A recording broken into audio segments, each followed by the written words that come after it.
it's not just about observing behaviors, but it's about Right. understanding, like, what's the motivation behind the behavior? Absolutely. Like, why did that person just cut me off in traffic? Was it just a mistake? Right. Or were they driven by some deep-seated need to, like, Now power move or something. assert their dominance on the road? Yeah. Yeah, Yeah. exactly.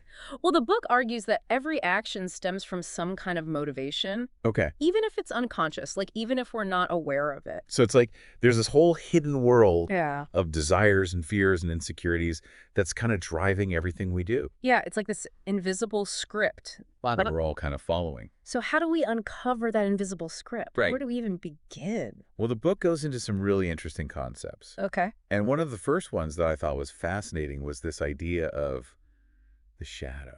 The shadow. Yeah, have you ever heard of that? I think so. It's like from Jungian psychology, right? Exactly. Carl Jung. Yeah, Carl Jung, he coined this term, and it basically refers to those aspects of ourselves that we try to repress or hide, even from ourselves. So it's like the parts of ourselves that we're not proud of or... Yeah, like the stuff we don't want to admit, Okay. even to ourselves. So like maybe I secretly envy my best friend's success, but I would never admit that to anyone, Right. even to myself. Exactly. And that envy that you're feeling, that could be an example of a shadow trait. Okay, so we all have these shadow sides, these hidden parts of ourselves. Yeah, we all have a shadow. But how does that help us read other people? Well, here's where it gets interesting.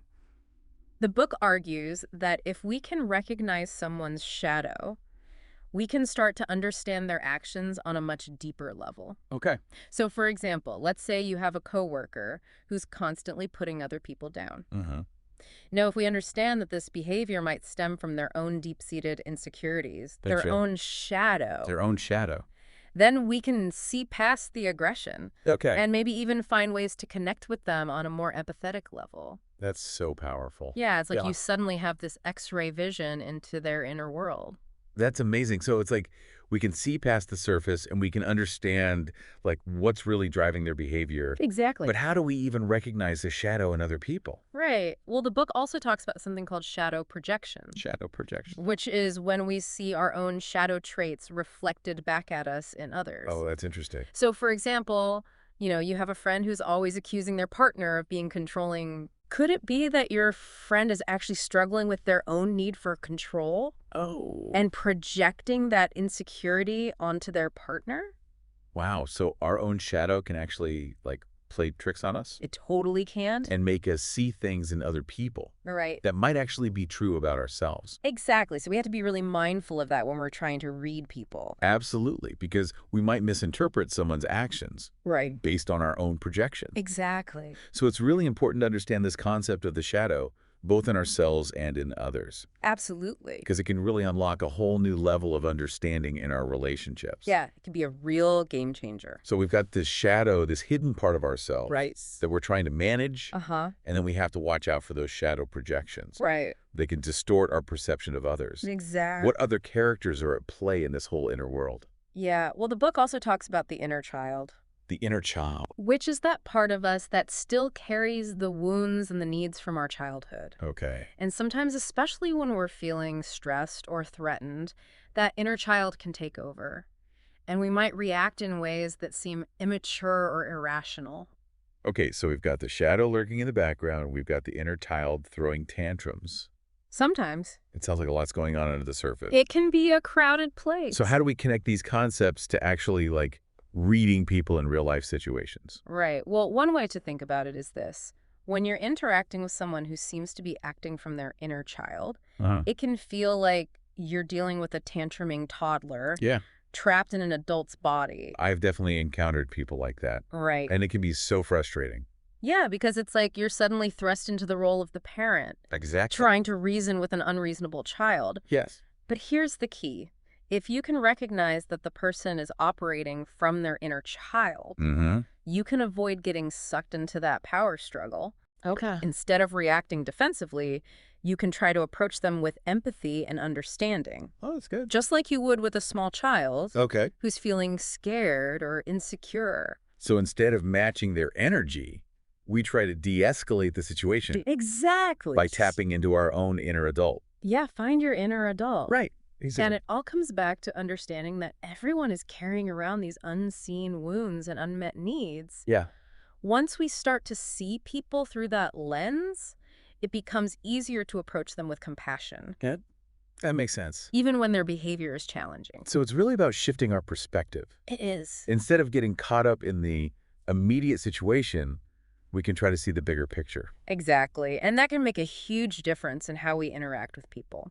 Well, this has given me a lot to think about. Oh, dear. It's like we're starting to peel back the layers of the onion, Yeah. revealing all these deeper motivations that drive our actions. And a lot of those motivations boil down to two fundamental forces, pleasure and pain. The classic carrot and stick. Exactly. The book explains how we're wired to seek pleasure and avoid pain.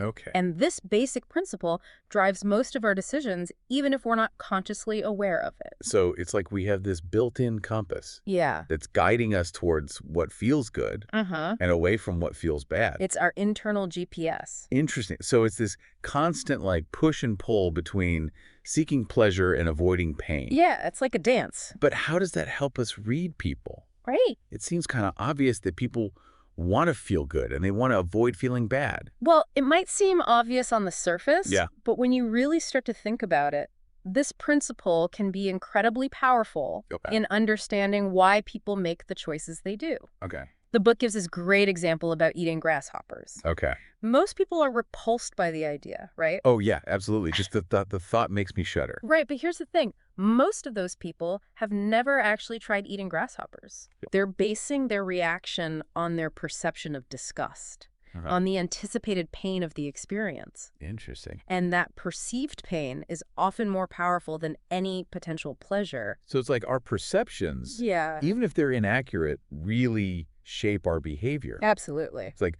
we're making decisions based on these like imagined scenarios Right. of pleasure and pain playing out in our minds. It's all about our perception of reality. Wow. And you know, the book points out something really interesting.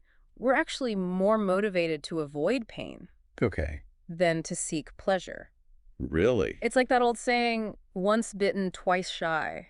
Yeah. A negative experience can leave a much stronger impression on us Makes sense. than a positive one. I guess if you think about it from an evolutionary standpoint, Right. it's probably more beneficial to avoid danger Exactly. than to seek out rewards. It's about survival. Yeah, like our ancestors who are more attuned to threats Right. were probably more likely to survive and pass on their genes. Exactly. So this fear of pain, this aversion to discomfort, it's deeply ingrained in us. Oh. And it's something to keep in mind when you're trying to read people. Okay, so how do we use that? Well, think about what are they most afraid of? Okay. What are their pain points? Their pain points. Once you understand that, Yeah. you can start to anticipate their reactions and tailor your communication accordingly. So it's about understanding those underlying fears and motivations. It is. Okay, so we've got the shadow, the inner child, and this drive to seek pleasure and avoid pain. Right. Are there any other key players in this inner world that we should be aware of? Well, the book also delves into Maslow's hierarchy of needs, Maslow's hierarchy. which you've probably heard of. Oh, yeah. I remember learning about this in psychology class. Right. It's like a pyramid, right? It is a pyramid. With basic needs at the bottom. Yeah, like food and shelter. And then more complex needs like self-actualisation at the top. Exactly. And what's brilliant about Maslow's theory is that it helps us understand that people's motivations aren't static. Okay. They shift and change depending on where they are on that pyramid. So how does knowing about Maslow's hierarchy help us read people, like in practical terms? Okay, well, imagine you're a manager trying to motivate your team. Okay.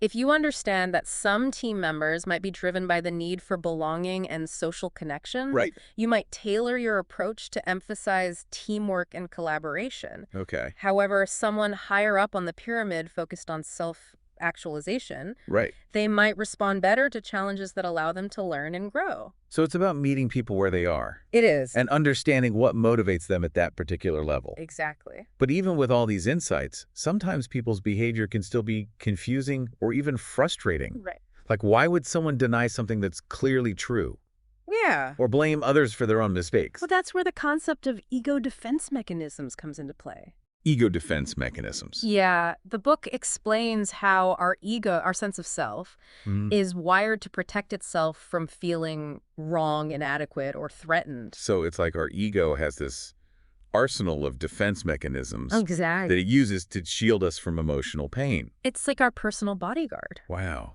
And these defense mechanisms can be really sneaky. Oh, they can be super sneaky. We often don't even realize we're using them. We're often completely oblivious. But once you start to recognize the patterns, right, it's like seeing behind the curtain. Exactly. Understanding why people react in certain ways. It can be a real aha moment. Can you give us some examples of these defense mechanisms? Yeah, well, one of the most common ones is denial. Denial. Which is basically refusing to accept reality even when the evidence is staring you right in the face. Like if you get a speeding ticket. Exactly. But you insist that you weren't speeding. Right, or if you're in a relationship that's clearly not working. Yeah. But you refuse to admit it to yourself.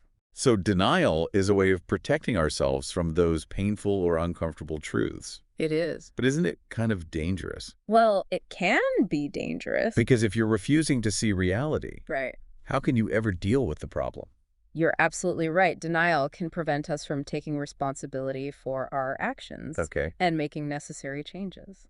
So it's important to be aware of it. It is. So we were talking about some examples. Yeah, we were talking about those defense mechanisms. Right. And how to spot them. Exactly. Yeah. Like, what are some clues that we could look for? Well, with denial, for instance, okay, you might hear phrases like, I don't believe it, or that's impossible. Oh, yeah. Like they're trying to erase reality with their words. It's like they can't even compute it. Right. It's too threatening. Interesting. Okay, so that's denial.